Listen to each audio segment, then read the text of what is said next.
Ça, c'est pour vous, ça. C'est pour, c'est pour vous accueillir.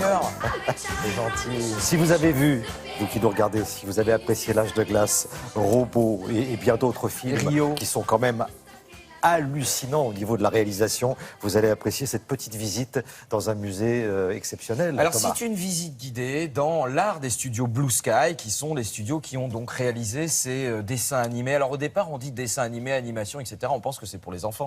Et puis en fait pas du tout, on s'aperçoit que ce sont des films, il y a autant d'adultes. Alors le grand prétexte c'est « oui non mais moi j'y vais pour les montrer à mes enfants ». Sauf qu'en fait, pas du tout. On s'est aperçu qu'il y a de grandes personnes qui vont voir les films d'animation tout seuls, comme des grands, sans enfants. Oui, oui. Pourquoi ? Parce que c'est tellement bien fichu qu'effectivement, ils sont arrivés à un tel niveau. Alors, l'erreur qu'on peut commettre, c'est de penser qu'aujourd'hui, tout est fait par informatique, quoi. C'est-à-dire que ce sont des dessins qui sont générés par un ordinateur. Ben non.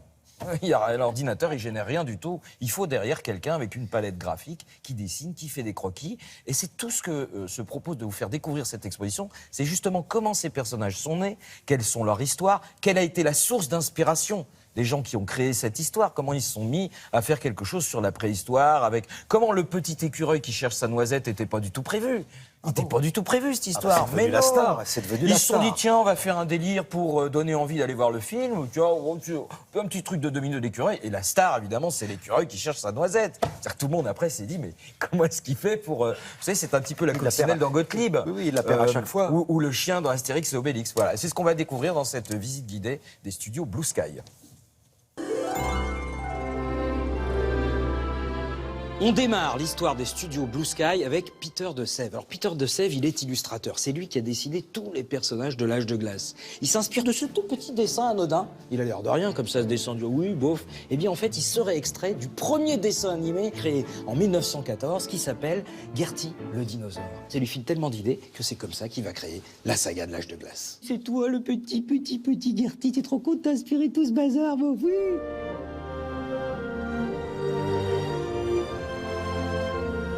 Alors parmi les personnages de l'Âge de glace, ici vous allez retrouver plein de dessins préparatoires. Il y a le mammouth, Manny, qui est assez cool, mais quand même faut pas le chercher. Mine. Il y a Sid, vous savez, c'est le paresseux, il parle avec une petite voix comme ça, et il a toujours des idées très très bêtes.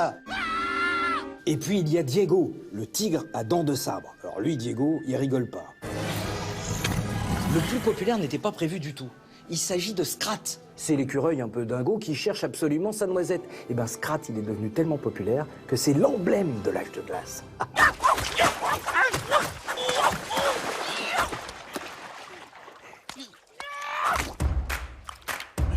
Autre succès animalier, Rio, une histoire de perroquet. Alors figurez-vous que les illustrateurs sont allés les voir aux zoos du Bronx.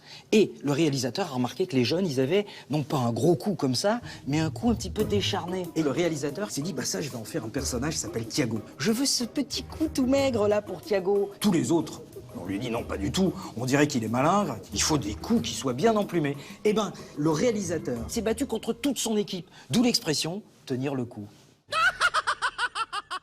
Et puis il y a Robot. Alors dans cette exposition, vous apprendrez que pour faire les décors de Robot, ils sont allés chiner des casseroles, des vieux morceaux de moteur et aussi des récipients de cuisine. Et avec tout ça, eh ben, ils ont fait tout le décor du film.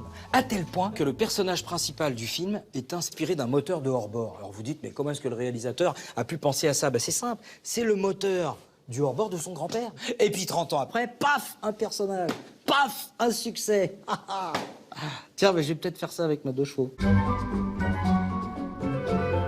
Et l'avenir dans tout ça, il y a eu l'Âge de glace 1, l'Âge de glace 2, l'Âge de glace 3, l'Âge de glace 4. Eh ben, il y aura l'Âge de glace 5, bien sûr, juillet. Et là, on va retrouver Scrat dans l'espace. Eh oui, à la recherche de sa noisette. Et puis surtout, on est sûr d'un truc. C'est que les personnages principaux, Sid, Diego et Manny, vont se retrouver en boule. Hein, les gars?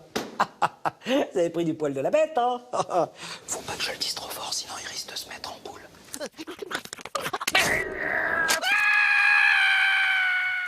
Superbe. Extra. Superbe. Évidemment, le prétexte, c'est d'y aller avec les petits, mais vous pouvez y aller tout seul. C'est à Paris dans le 13e. C'est à Paris, dans le 13e arrondissement. C'est la visite des studios Blue Sky. Vous avez tout ça sur le site de Télématin. Vous allez vous régaler.